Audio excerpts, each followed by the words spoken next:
I think one of the fascinating things about the whole crop circle subject is that we don't have any answers.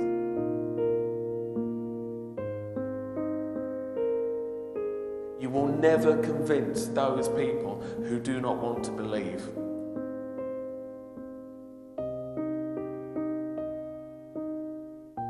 So we must have hoaxed that. It can't be true. So they don't have to think about it anymore.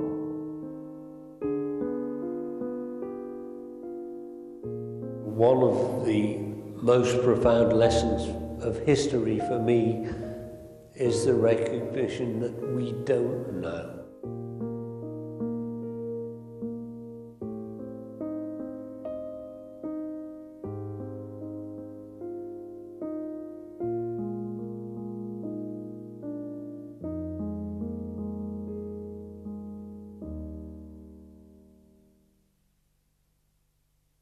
A long time ago, I remember a crop circle being reported in the local newspaper where I live, which is Lewes in East Sussex, which is about 3 hours' drive from Wiltshire. And it wasn't until many years later, or, you know, 6 or 7 years later on, that I decided to get married. And on a honeymoon, we went to Wiltshire. And of course, when we got to Wiltshire, there were crop circles. So I had the chance to actually have crop circles all around, and I thought, well, I'm going to see some while I'm here. I'm actually going to look at them.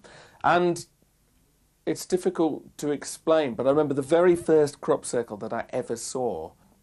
I just remember looking out across the fields, and there in the distance, just beneath the mist, was this long, strange symbol in the crop. And inwardly, I think I knew immediately, just in that second, that life had changed.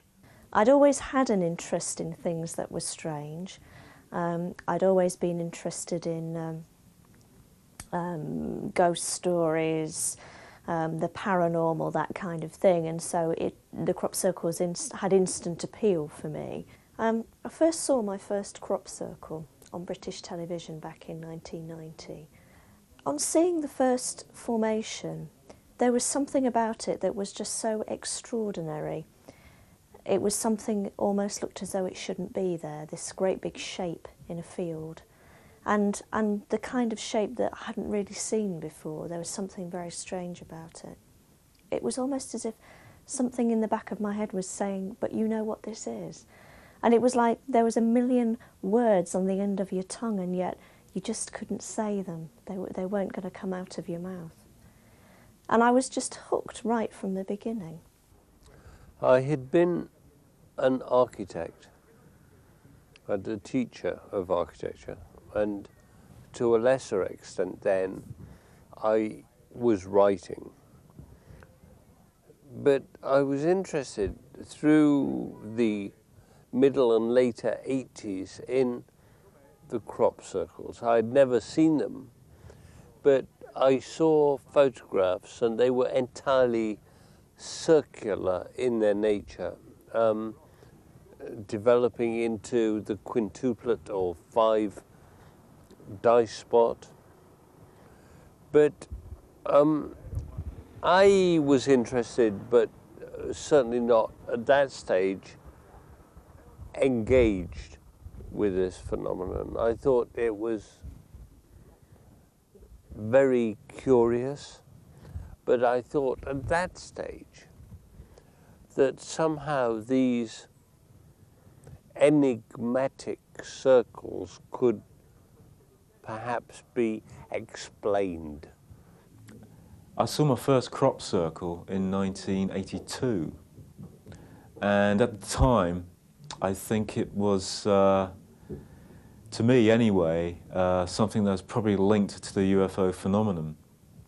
And I saw a picture of a crop circle in a local newspaper near Winchester in Hampshire, and it was just a circular depression in the crop. And obviously I went along to the crop circle to have a look, as many people did at the time. And I think really that is when it sort of sparked my imagination. And as the crop circles appeared through the years, leading up to 1990, to me, it was almost like the UFO phenomenon was trying to make itself known. My immediate thought was that here is something which is from somewhere else. I didn't think it was aliens, I didn't think it was the weather, I don't know what I thought, but I just knew that it was coming from another place.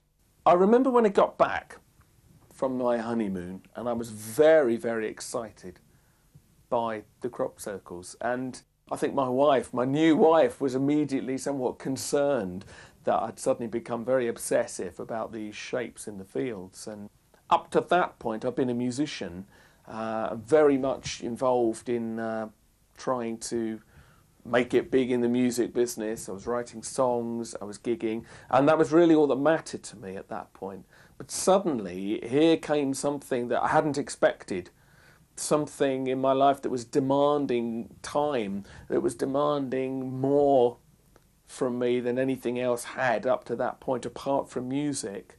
And that really led me off into a whole other way of thinking, which I know is true for many other people who came into crop circles, that what it does, it suddenly makes you look again at everything you thought you understood about the universe around you. And from that, you begin to realise there's so much you don't know. There's so many layers of information and subjects which linked into crop circles, starting with UFOs, psychic phenomena, so many different aspects that suddenly you have to know something about to try to understand these shapes, because, the more people that I began to meet when we started our organisation, the more I began to realise there were so many different viewpoints on crop circles. I didn't always live in the south of England. I used to live in the Midlands, in a place called Mansfield. And during the summer of 1992, there were several crop circles in Mansfield, because actually crop circles happen all over the UK, not just in the south of England. And during the summer of 1992, there were 4 formations, all within less than a mile of my house. And to me, it was like somebody leaving a calling card. And I actually spent many hours during that summer walking to these formations and just spending some time inside them and just thinking about what all of this meant.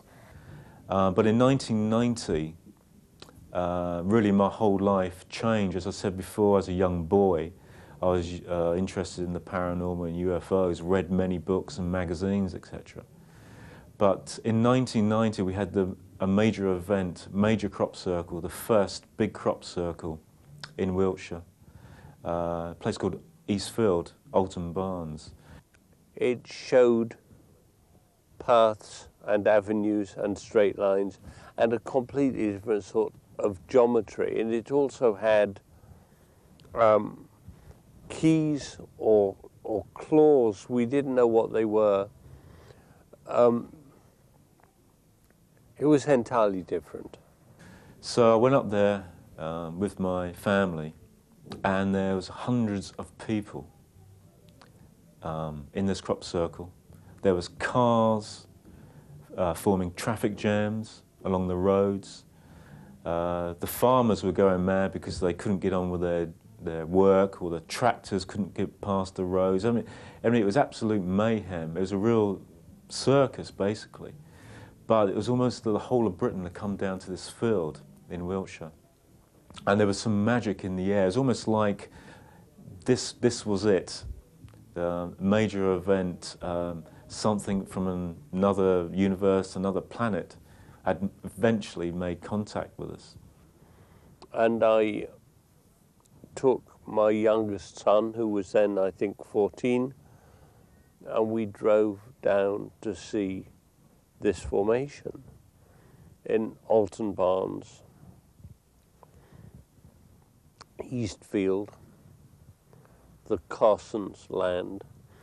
I was not to know then how important this formation was, how important this field was, and how important for me, for my life, was this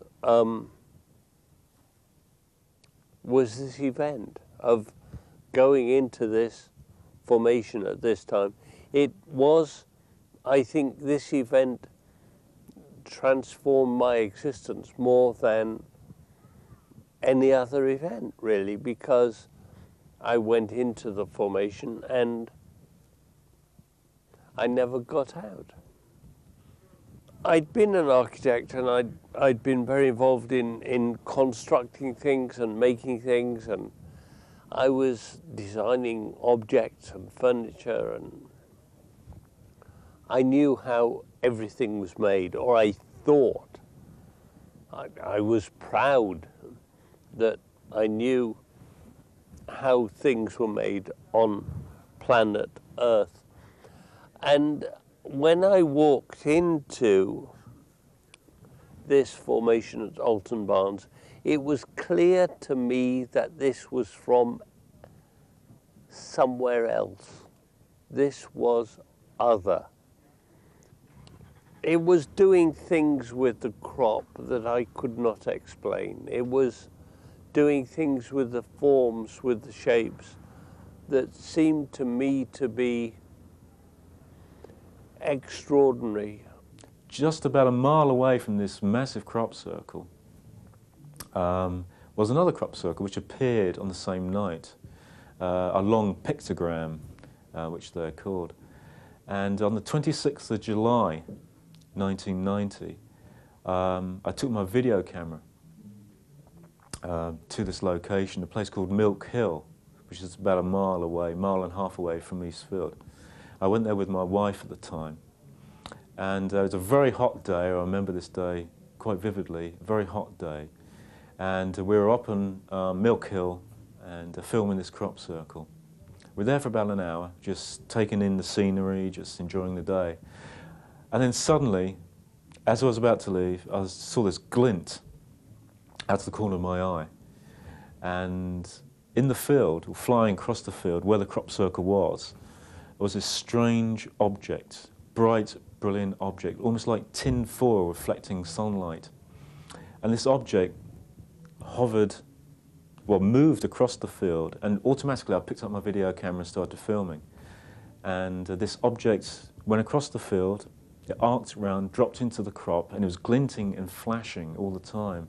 And I was filming all this, not knowing what it was, not knowing whether it was something mundane, something like a bird or a balloon. But something in the back of my mind said it was something important, something unusual. And this object went through the crop and eventually took off and sped across the field, went off in a terrific speed. It went over a tractor driver who was in a field in the distance. And the object went right over the tractor driver, and when you see the video, the tractor stops, the object goes off up into the distance, it disappears. Now, I get home and I watch the video back, and obviously this was something most bizarre.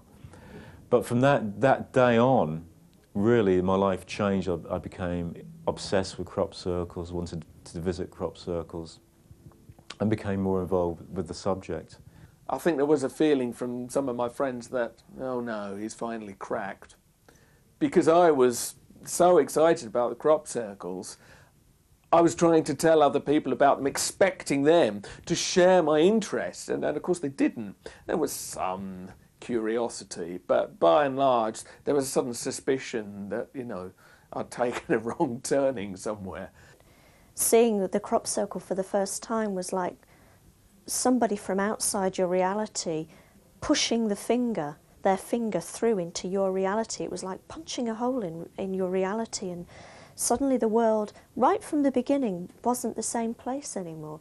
Just that little hole in your reality opened up a huge amount of information, and things were almost streaming in. And so you began to think about,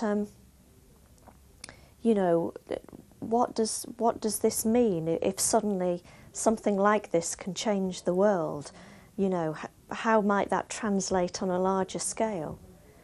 I'm very happy to be in a state of not knowing. If I wanted to know, I could get a job in a bank and devote my life to simple adding of numbers and be certain every evening I know what has happened. So much goes out, so much goes in, end of story. I can go home and watch television. Next year will be my 14th season in the crop circles, and my initial judgment, my initial intuition has simply been reinforced and supported. But then I must also accept that this is exactly the thing that a madman would say. And I'm happy to accept that I might be crazy.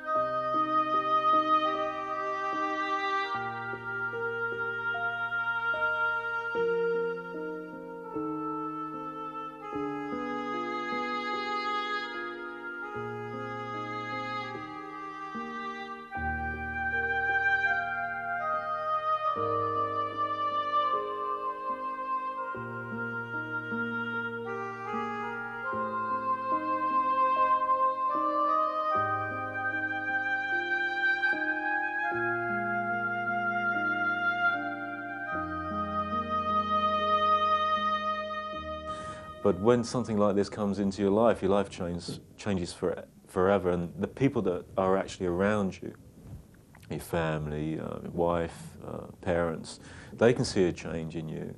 And if they're not involved as much as you are, or interested as much as you are, it causes a lot of strain on the relationship. And I was married at the time, and to be honest, this caused a lot of problems within the marriage, because obviously my wife was interested, but not that interested, but I was very much almost obsessed with the subject. So what eventually happened was that my marriage broke up, and we went our separate ways. But my interest really gathered and gathered and gathered. So it was really in '94 that I started the crop circle photography, which I do now. And I realized that this subject needed recording and really needed publicity. From there, I decided I wanted to make contact with other people, because this had been such a wonderful experience. And it had added a dimension to my life that hadn't been there before. I wanted to make contact with other people and see what their experience of this was as well. What you find is people will now come up to me at lectures afterwards and say, well, I've never told anybody this, but... And they will then tell you of the UFO they once saw, of the ghost that they once saw. Of one lady came up and told me she was a white witch, but that she dare not tell her friends. But suddenly people become open to you and can tell you this, and there's a sense of relief in them that they can open out to you. There was a definitive spiritual aspect to the crop circle phenomenon. There was something that was affecting people on a spiritual level. It was getting them to reconsider the way that they saw the world, and even the way that they saw each other. There was something about these shapes in the fields that were affecting people on a very deep level. And that was very interesting for me, because part of my work outside the crop circles is as a therapist, and so meeting people and discussing how this very strange phenomenon was changing people and changing people's views and perceptions of themselves and the world was absolutely fascinating, because you were watching that transformation before your very eyes. One of the more interesting aspects of the crop circle experience has been the very deep friendships that have been formed. I and all my colleagues have formed lasting and very fulfilling relationships through the involvement with the crop circles. And at this stage, after all these years, I have to accept that the development of close personal relationships becomes a part of this phenomenon, an integral part of this phenomenon. Very often, looking back, I find historically that the people who did not form friendships very quickly fell by the wayside in some way. They lost interest or disappeared. Those people who I still speak to and who I deal with and work with and have real respect for happen to be friends of astonishing closeness. I mean, I find this remarkable because we are sharing something that I never had before. I mean, Michael Glickman calls it the crop circle community, which it is really. And in that community, you've got all different types of people.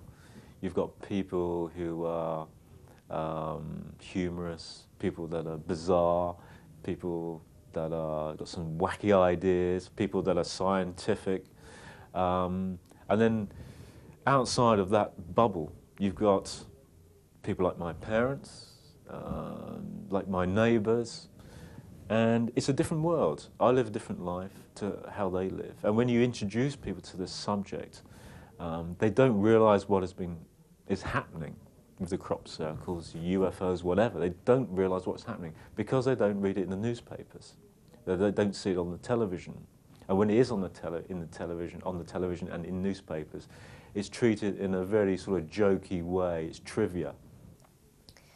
So I began, I think as most researchers do, to looking at the prosaic, going out, measuring the formations, drawing them, getting involved in some of the sampling and testing into, you know, soil samples, crop samples, and documenting as well, keeping a record and documenting the formations. And that seemed like a very important thing to do. To sort of, it gave you a sense of purpose almost to go out and make sure that a good catalogue and a good record of all these events were kept.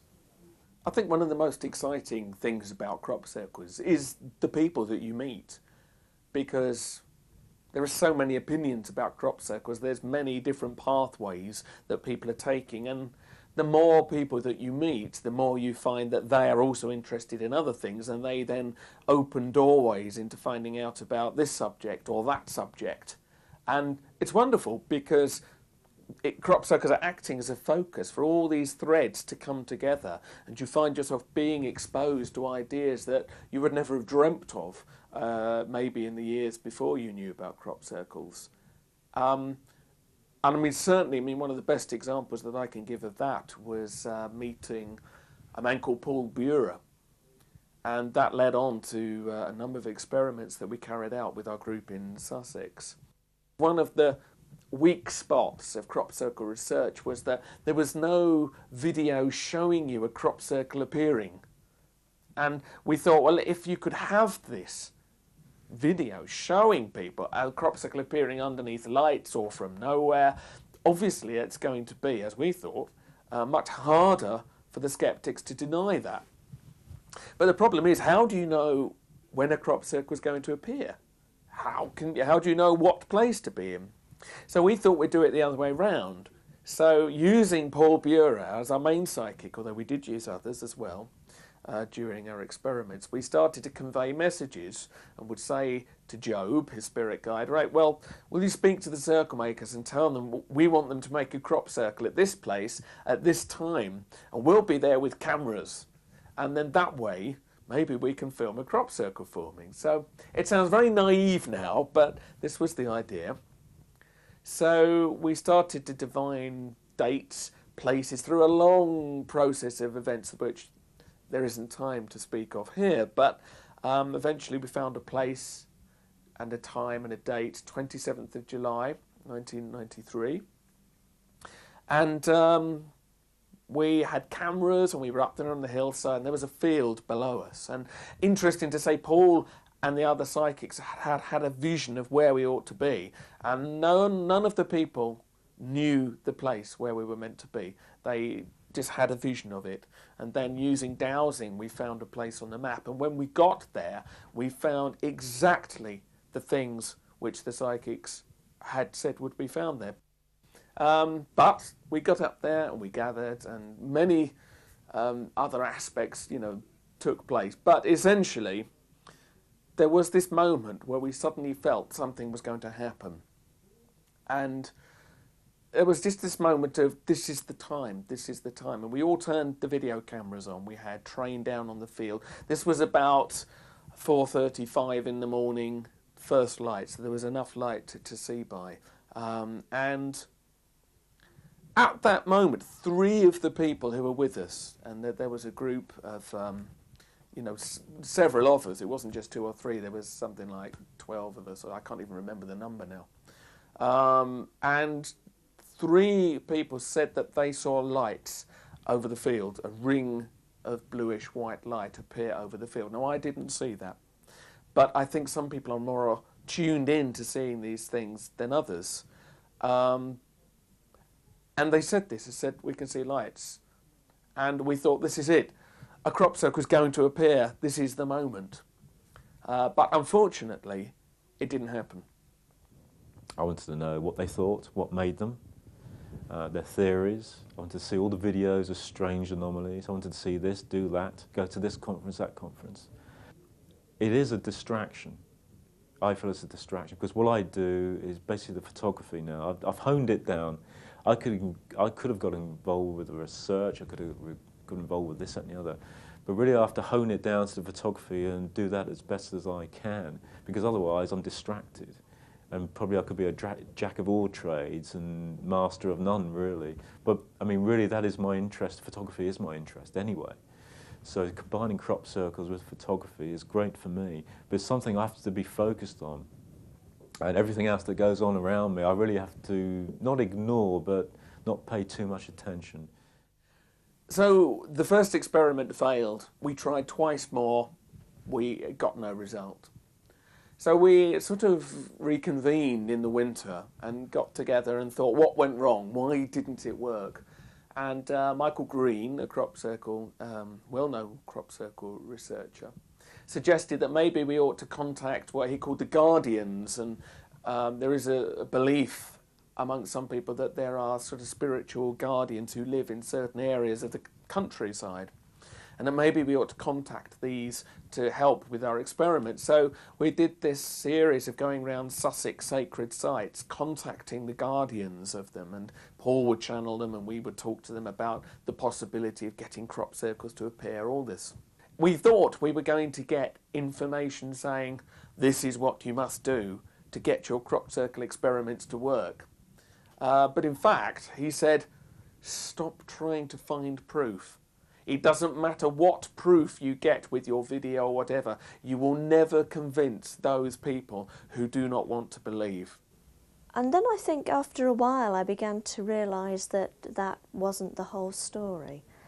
And I remember one day sat in a wonderful formation near Silbury Hill in Wiltshire, and the formation was in a crop called oreseed rape, and oreseed rape has these beautiful yellow flowers and it smells very, very sweet.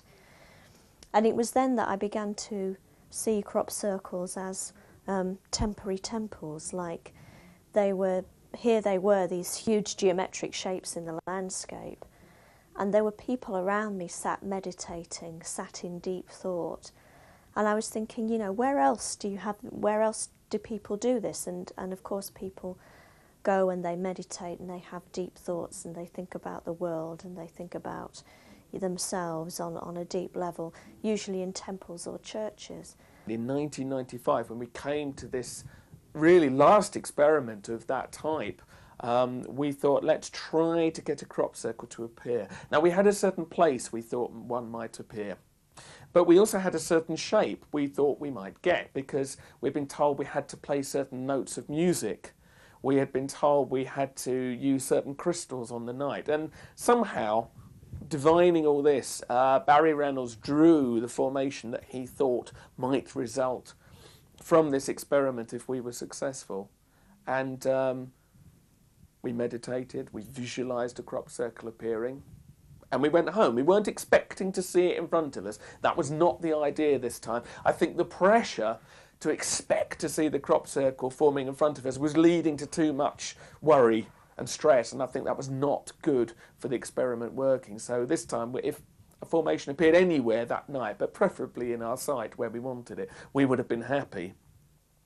Well, that night, not in the site we expected, but, you know, a few miles away, exactly the formation that we had drawn appeared in the fields on the night that we carried out that experiment. And in essence, it was sort of 3 rings, 2 rings, and a single circle at the end.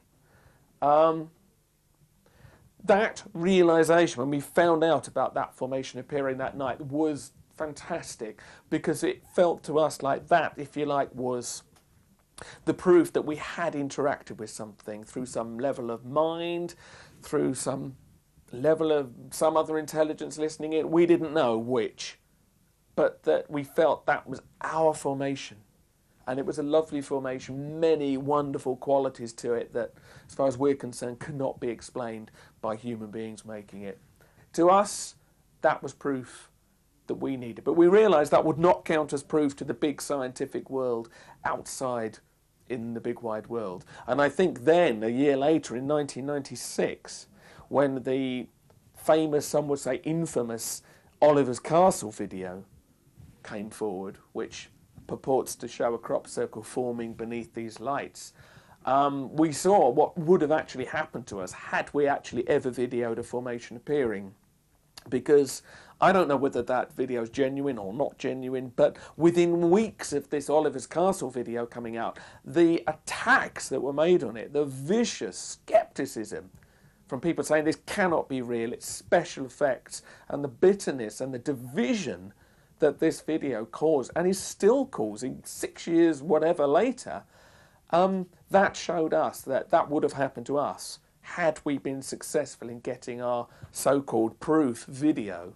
We had gathered that evening to do this meditation, and each of us, after the meditation, drew down on a piece of paper the kind of shapes that we had managed to intuit during the meditation. And I collected all the pieces of paper in, and I kept them. And that evening there had been 7 of us meditating in the group, which was about the normal size for the group. It wasn't always 7, sometimes there were more, sometimes there were less. But on that particular evening there were 7. Later on during the summer, it was the 7th of July, which is the 7th day of the 7th month. And on that day, a wonderful formation appeared at a place called Charlie Knoll, which is in Leicestershire, in the Midlands of England. And because that was kind of our patch, we were all terribly excited about it, and we drove out to look at the formation. And it was this beautiful cruciform shaped formation. It was the most amazing formation we'd ever had in that part of the country, the most sophisticated formation we'd ever had in that part of the country. And as we gathered to go and have a look at it, everybody had a feeling that this was very, very special. And as part of one of our meetings, I actually then got out the pieces of paper that we had drawn, and I realised, to my complete surprise, that this formation had 7 major components within this crucifix shape, and it incorporated all of the shapes that those 7 people had drawn during that meditation. But I think the important thing is to show people what's happening and really to encourage them to get out in the fields. Because they can ask me, what do you think, Steve, about this subject? What makes crop circles? And I think that's too easy. That's too easy. I had to go through a period I went through a period of doubt in '94, but I did truly believe that the majority of crop circles were man-made. And I had to go, a lot of people did it also, and they kicked the subject into touch. They said, it's not for me, I think they're all man-made, and they've left the subject. A lot of people that were well known in the early 90s have left the subject. I thought, well, there's more to this, and I went back to my sighting in 1990, the video I took in 1990 of the ball of light. It was saying something to me, that video, because there was a lot, not only did I take the video, but there was a lot of events that took place on that day, the synchronicities that led up to that day, that said that this is supposed to happen to you, and there's something here. So I kept with that in '94, and I said, well, I can't believe all this has been for nothing. My involvement, my interest has been for nothing. So something must be going on, and it's a question of faith. Michael Glickman really was the person that introduced me to the concept of the crop circles incorporating some kind of sacred geometry into their design. And as I began to think about that a little bit more, I began to see shape not just as an arbitrary thing, but I began to think more deeply about what shape was. And the more I thought about it and the more I read about it, the more I realised that actually what shape is vibration. And that form itself is a response to vibration. And I thought, wow, that's a key, because, you know, human beings themselves were all made up of vibrating particles, and although we're all part of the same vibration, the vibration of mankind, which is what makes us into the species we are also have our own nuances which makes us individuals. And I began to think about what it would be like if, sitting in these formations, we were somehow being affected on a very subtle level by the vibrations that were created in the landscape by these shapes. And I began to think, what a fantastic way to evoke change within human beings is to affect them on this very subtle level. I've no answers. I just see in a small environment how people are changed by seeing things like the crop circles and their experience. But how do you change the whole world? What will actually make that happen? Now, what I'm doing personally is sending images out all over the world. And hopefully they will see them, as people will say. Actually, I sent a book to someone who lives in Lebanon, and he made him think about different things, about the subject. And he talked to his parents, because he saw my book. He had a sighting of a UFO, and he then would talk to his parents afterwards, and he never talked about it before. And of course they were slightly disturbed by this. But the book was a trigger for him to tell the story. So it's drip, drip, drip, drip. I mean, what I do is really very, very, very, very small. What Karen does is small. Michael, Andy Thomas, everyone involved with the subject, the crop circles, is very, very small. But and there's other people involved with other subjects that, you know, probably opening people's eyes. The people interested in the phenomenon can be split. This has occurred over the last 3 or 4 years, can be split cleanly into two sides, two camps. There is not a split between them, there is the Grand Canyon in between them. They will never meet again. On the one side, there are those people who are desperate to use big hammers to force the crop circles into a conventional current explanation, hoaxing, science, anything which our 20th and 21st century consensus will accept. These people are desperate to prove the mechanism.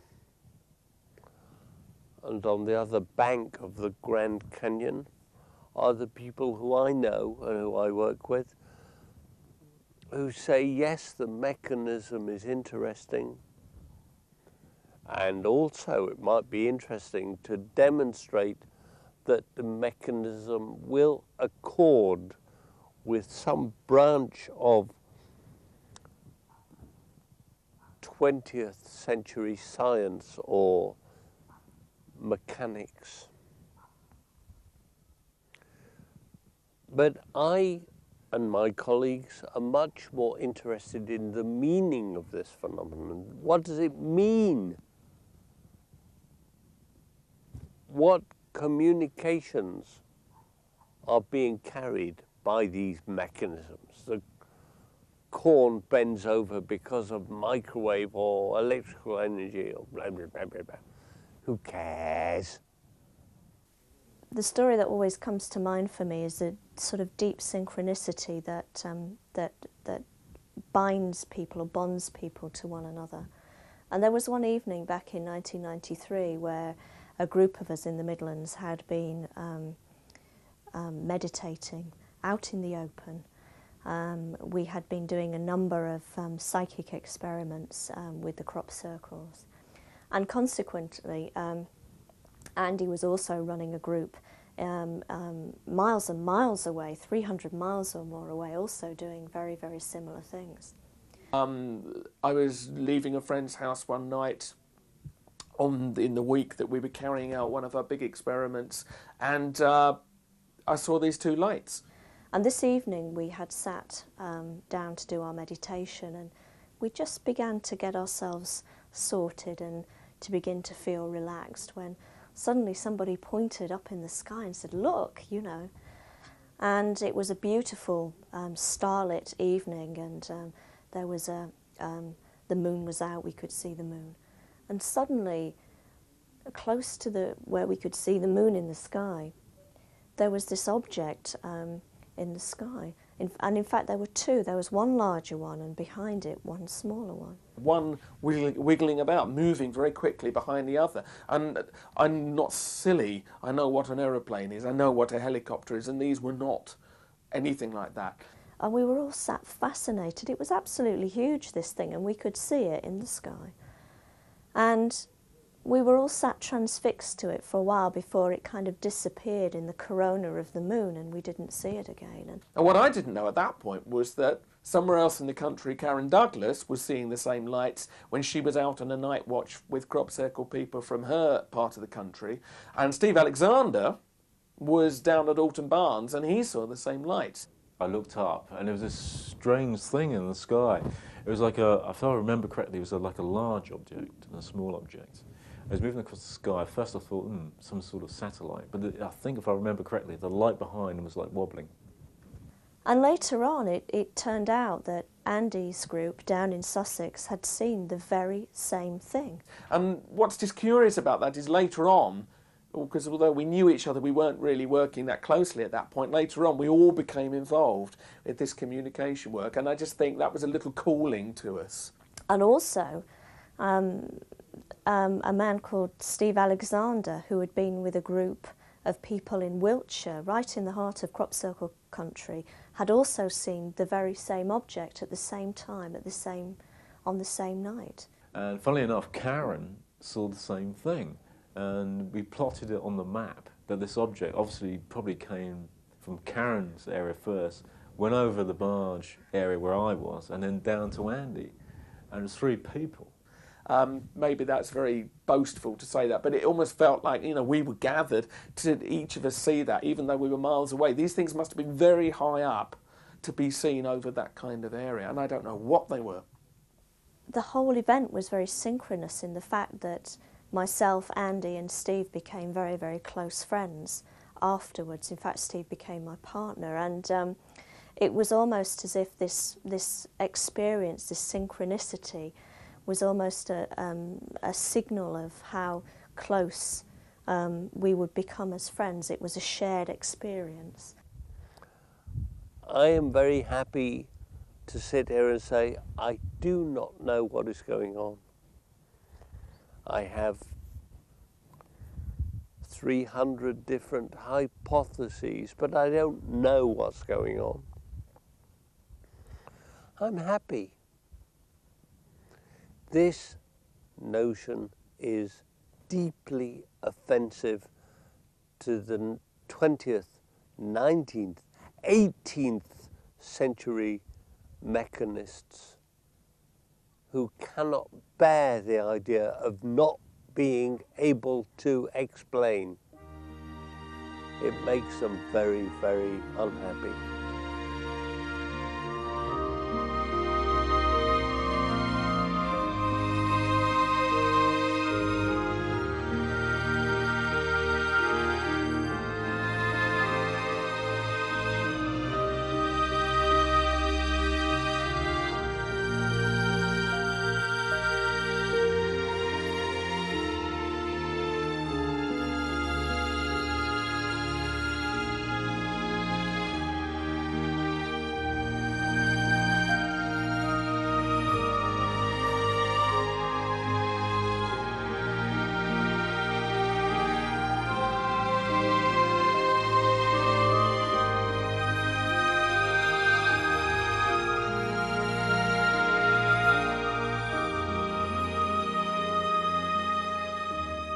The way that I now view the crop circle subject is that, you know, that's exactly what this is designed to do. It's designed to make us look at the world in a very, very different way. It's designed to show us in a very genteel way that you don't have to have the answers to everything. I think one of the fascinating things about the whole crop circle subject is that we don't have any answers to it. You know, after 20 years of investigating the circles, that we still don't know who makes them, why they're made, how they're made. We don't know any of those answers at all. And I think that is a wonderful mirror for the way that, you know, that we can look at this world, that we don't have to have the answers. We don't have to be able to nail everything down.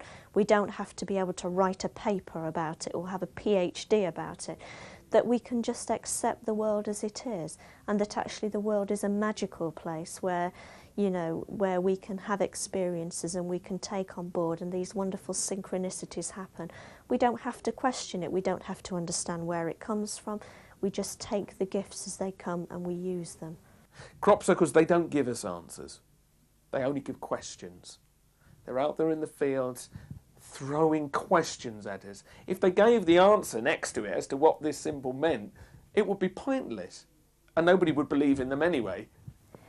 People often ask me how I think crop circles might change the world, or if I think crop circles will change the world.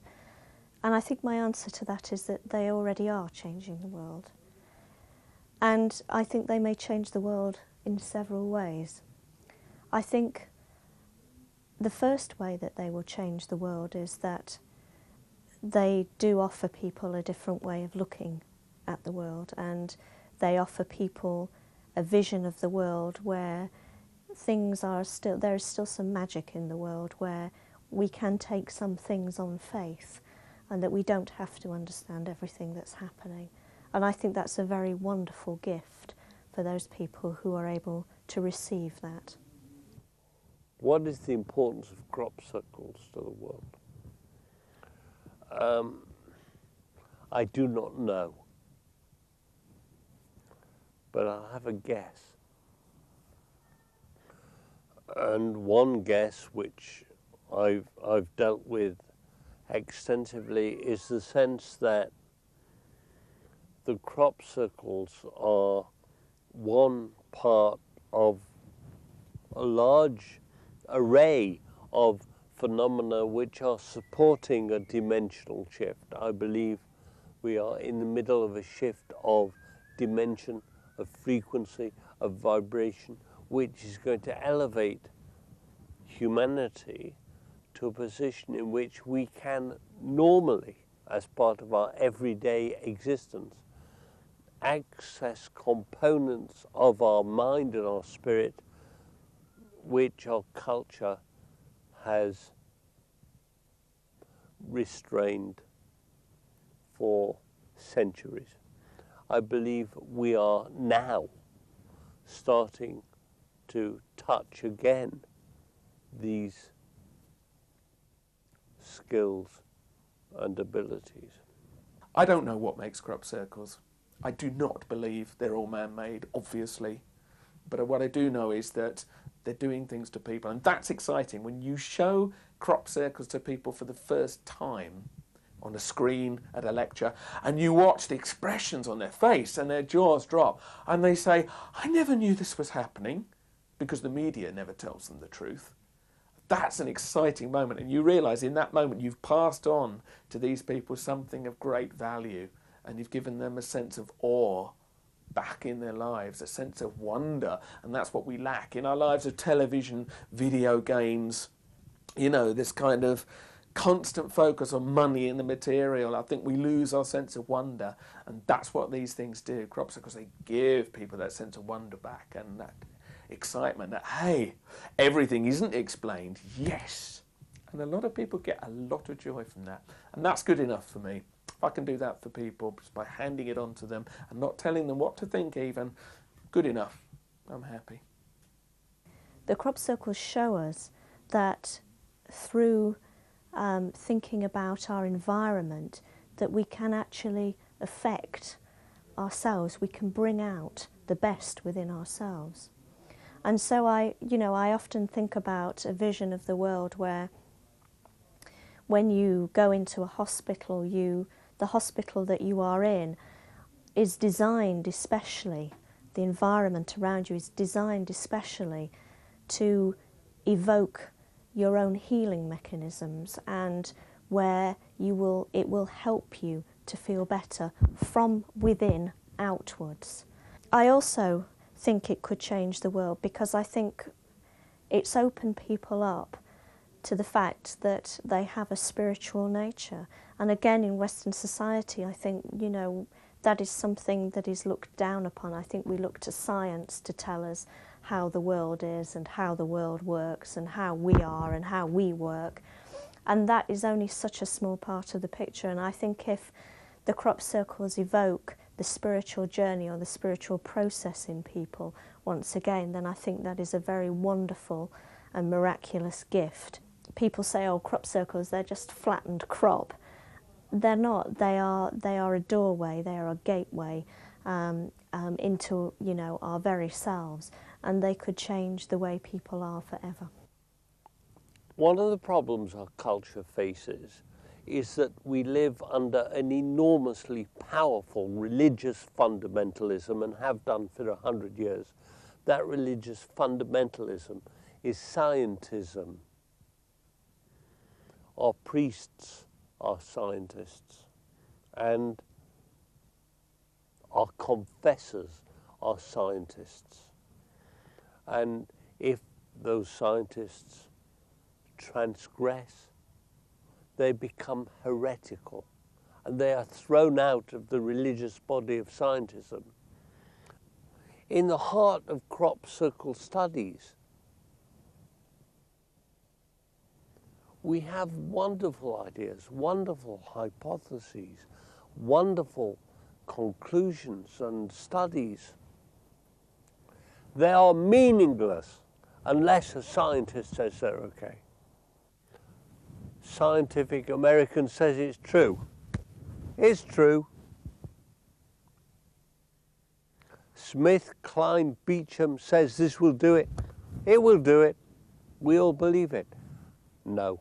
We're learning a new life within which I am the laboratory. You are the laboratory. The effects of the crop circle experiment on me are very different to its effects on you and everybody else. And the lesson of the crop circles is a stupid question. There is no lesson of the crop circles. What is the lesson for me? This is the lesson. The lesson for me is different from you. And for everybody. And suddenly we are being kicked, screaming, into a new world in which there is no correct view. My view is the correct view. Your view is the correct view. His view, her view, that is the correct view. There is no one view.